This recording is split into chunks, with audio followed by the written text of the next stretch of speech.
Morning, everyone. My name is Ved Prakash Rai, and I will teach you today, class 12, a very important chapter that is Principle of Inheritance and Variation. तो अगर बात करें principle of inheritance and variation की, तो ये एक बहुत ही important topic है जो प्लस 2 में है, जिसे से लगभग 3 से 4 क्वेश्चन, सॉरी, लगभग 3 से 4 क्वेश्चन नीट में पूछा जाता है। अगर हम जेनेटिक्स की बात करें तो जेनेटिक्स को चालू करने से पहले हमको कुछ टर्म्स को अच्छी तरह से समझ लेना चाहिए, जैसे कि इनहेरिटेंस। अगर इनहेरिटेंस की बात करें तो इनहेरिटेंस वो प्रोसेस है जिससे कैरेक्टर्स अपने माता पिता से बच्चों तक पास होता है। तो it is the process by which some characters are passed on from parent to progeny, जो कि आपका एनसीईआरटी के लाइन है। अगर मैं समझाऊं, जैसे कि मैंने या हम सब ने, हम कहते हैं ना कि हमारी आंखें हमारे पापा की तरह हैं या हमारी आंखें हमारी मम्मी की तरह है। तो ये जो कैरेक्टर है, आई कलर, ये हमने अपने मम्मी से या पापा से लिया है। ये जो प्रोसेस है, इस पूरी प्रोसेस या प्रक्रिया को हम क्या कहेंगे? इनहेरिटेंस। ठीक है।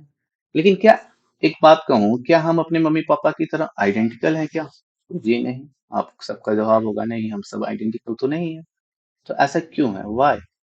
तो हम कह सकते हैं कि जब ये कैरेक्टर मम्मी पापा से हम में ट्रांसफर हो रहा होता है, यानी हमारे पेरेंट्स से, तो इनके कैरेक्टर्स के कॉपी होने के मैकेनिज्म में भी कुछ गड़बड़ी हो जाती होगी, जिसके वजह से हमारा जो कैरेक्टर्स है थोड़ा सा उसमें डिफरेंस आ जाता है। इसीलिए हम अलाइक नहीं दिखते हैं या कोई कैरेक्टर अलाइक ट्रांसफर नहीं होता।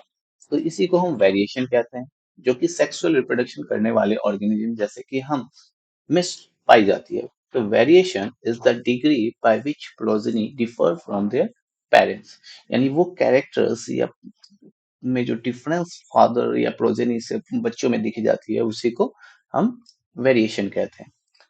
तो जेनेटिक्स की बात करें और रिगर्ड जोहान मेंडल साहब का बात ना हो, ऐसा तो हो ही नहीं सकता, क्योंकि इनको हम कहते हैं फादर ऑफ जेनेटिक्स।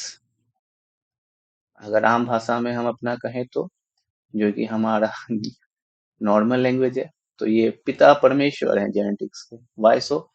कि क्योंकि इन्होंने जेनेटिक्स में बहुत ऐसा कुछ बात बताया जो मॉडर्न डे कंसेप्ट को रिवोल्यूशनाइज कर दिया।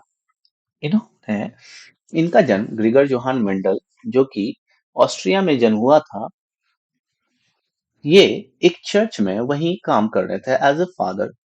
लेकिन उस चर्च में फादर के साथ साथ वो वहां के बच्चों को पढ़ाते भी थे, और उसी चर्च के ग्राउंड में वो गार्डन पी का कल्टीवेशन भी कर रहे थे।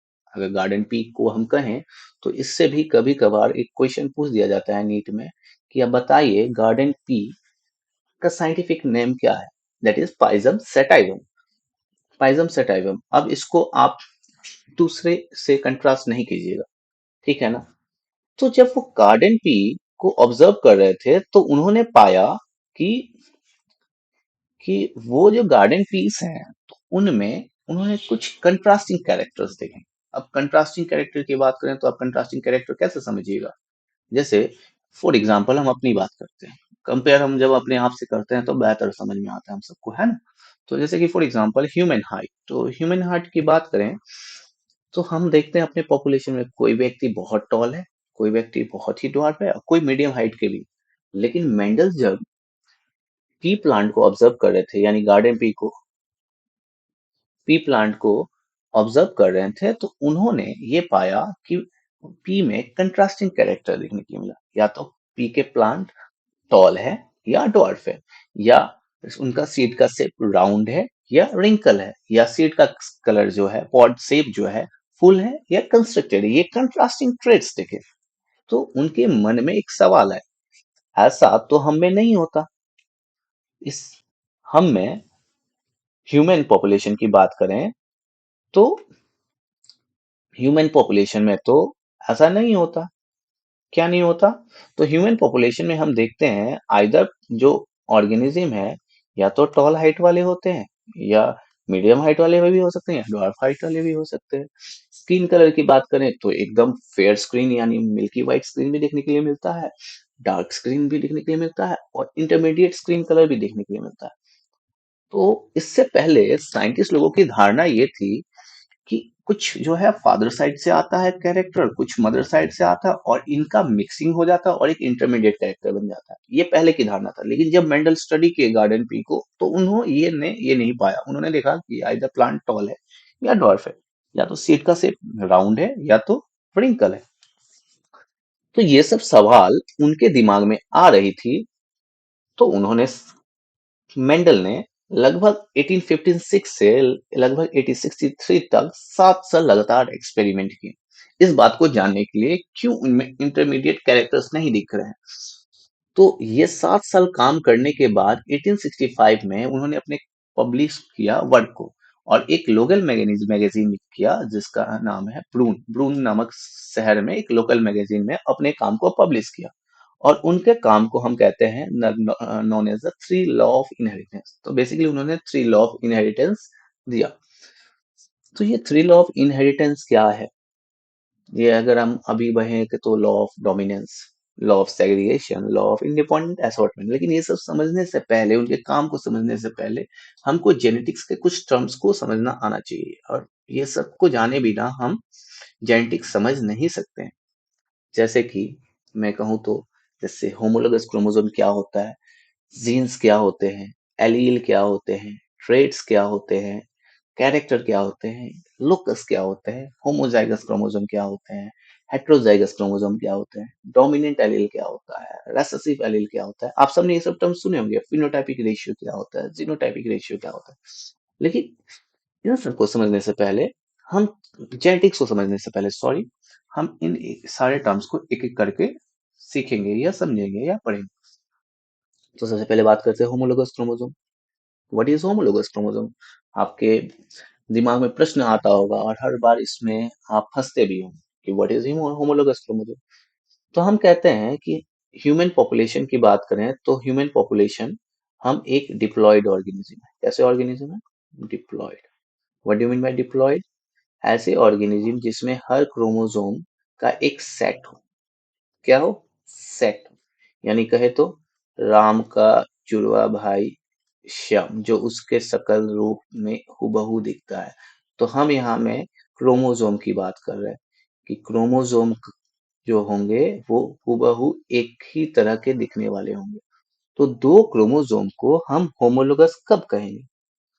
सपोज दो क्रोमोसोम है तो क्रोमोसोम के ऊपर जीन के सीक्वेंस होते हैं या डीएनए होते हैं।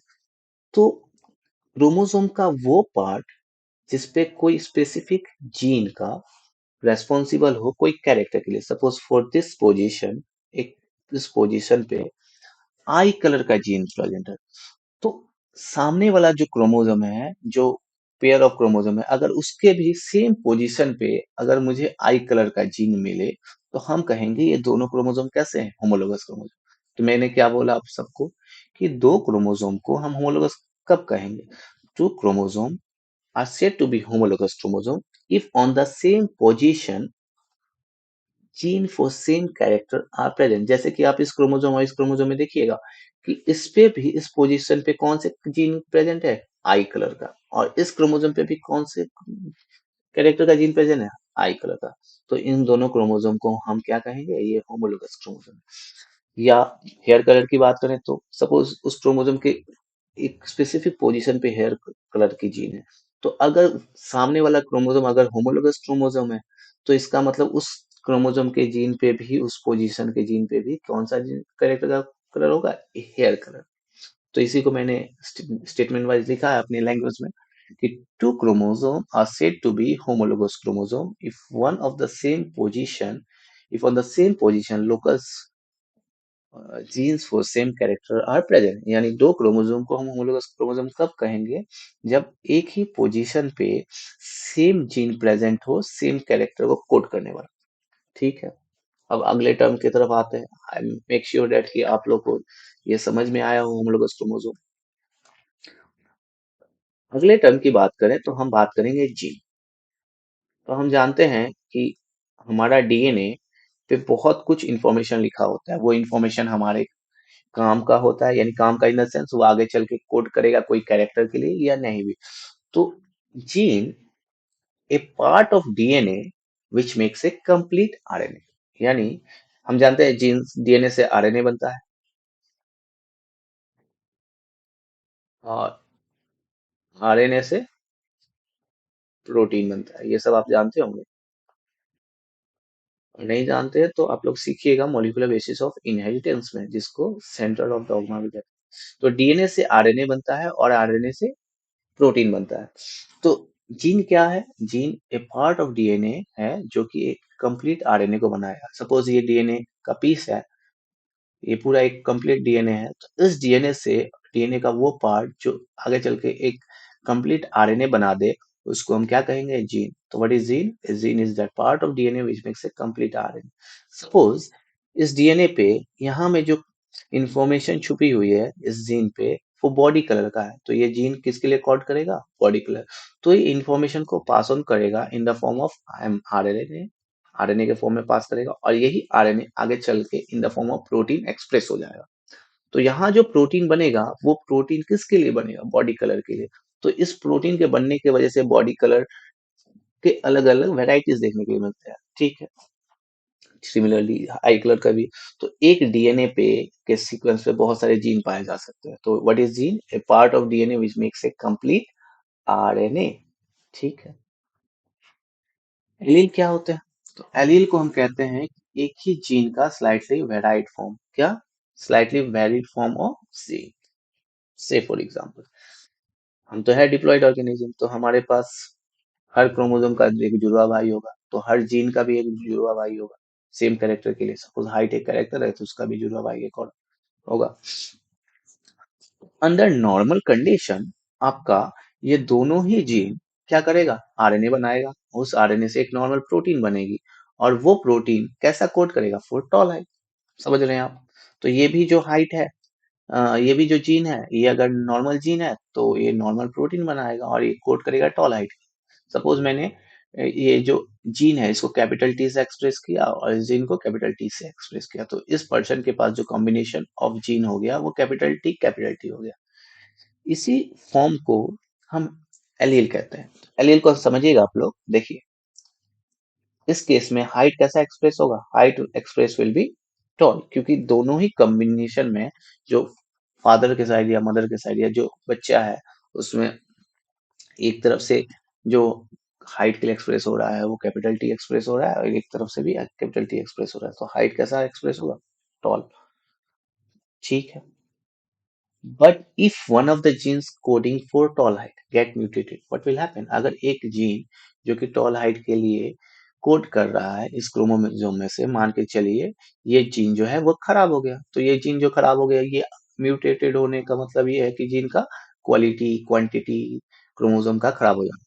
तो ये जीन हो गया म्यूटेटेड, तब तो ये नॉर्मल प्रोटीन बना नहीं पाएगा, ये बनाएगा फॉल्टी प्रोटीन, और फॉल्टी प्रोटीन बनाएगा तो ये जो जीन है ये कोड नहीं कर पाएगा टॉल हाइट के लिए, ठीक है।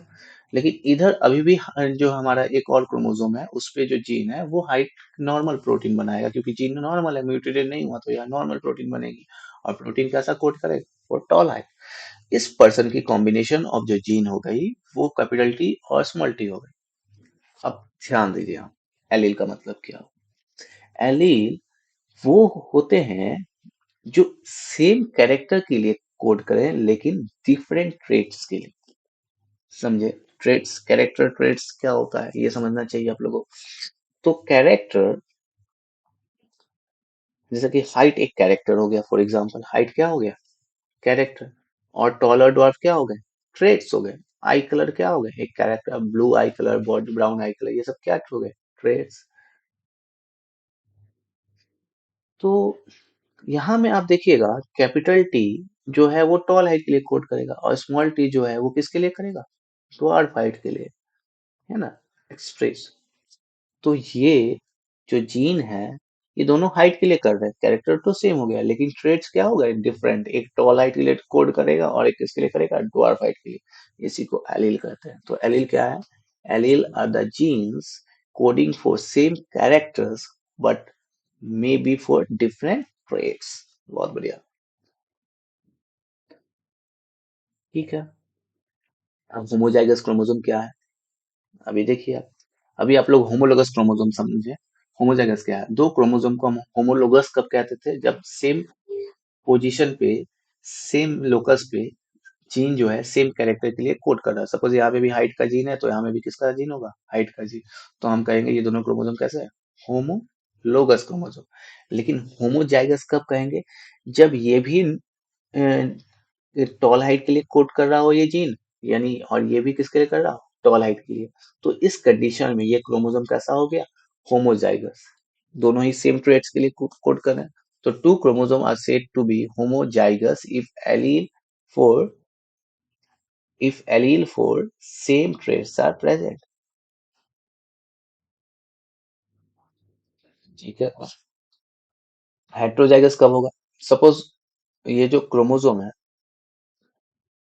अगर एक जो है कैपिटल टी टॉल हाइट के लिए कोड कर रहा है और एक स्मॉल डॉर्फ हाइट के लिए कोड कर रहा है, तो two chromosome are said to be heterozygous chromosome if two allele of same gene code for different traits. अगर ये टॉल हाइट के लिए कोड कर रहा है और ये डॉर्फ हाइट के लिए कोड कर रहा है, तो इसमें दो कॉम्बिनेशन ऑफ जीन हो गए एक अलग अलग ट्रेट के लिए, तो इनको हम क्या कहेंगे? एलील।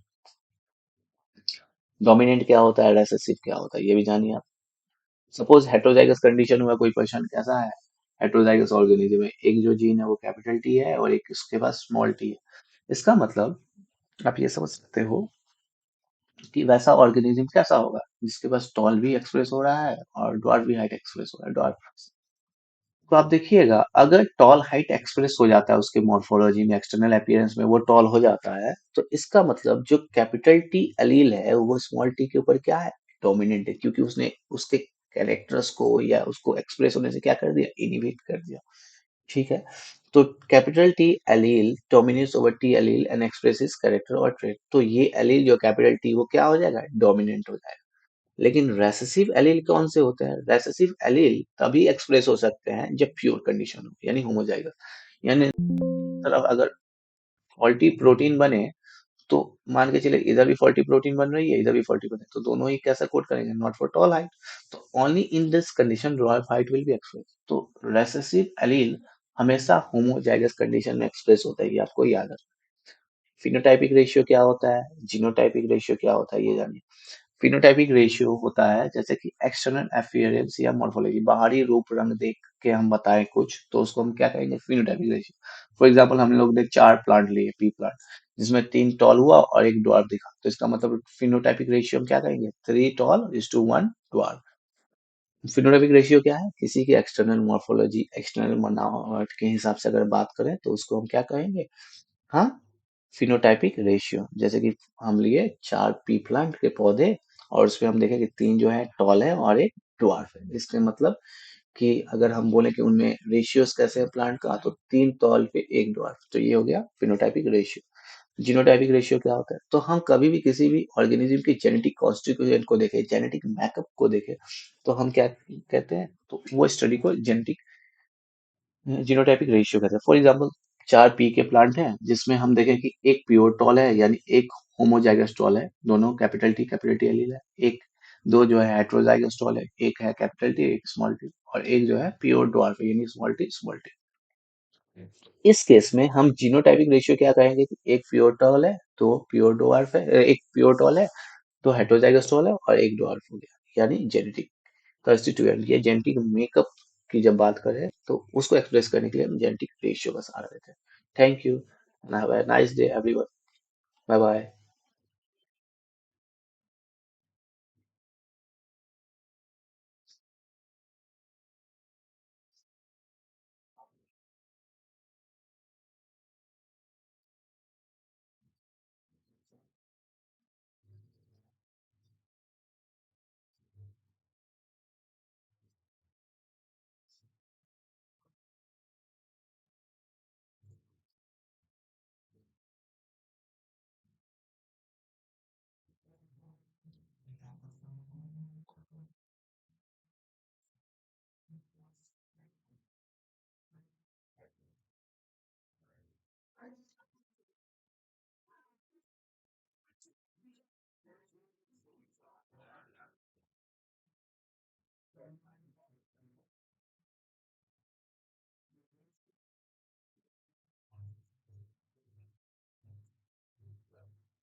रिकॉर्डिंग चालू हो गई पर मार दो तो ये पॉज हो क्यों क्यों होता भी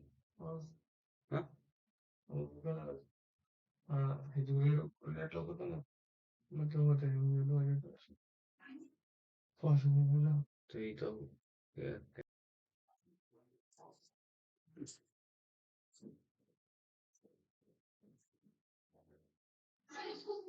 Jai Hind everyone, I am Pankaj Kumar and today's video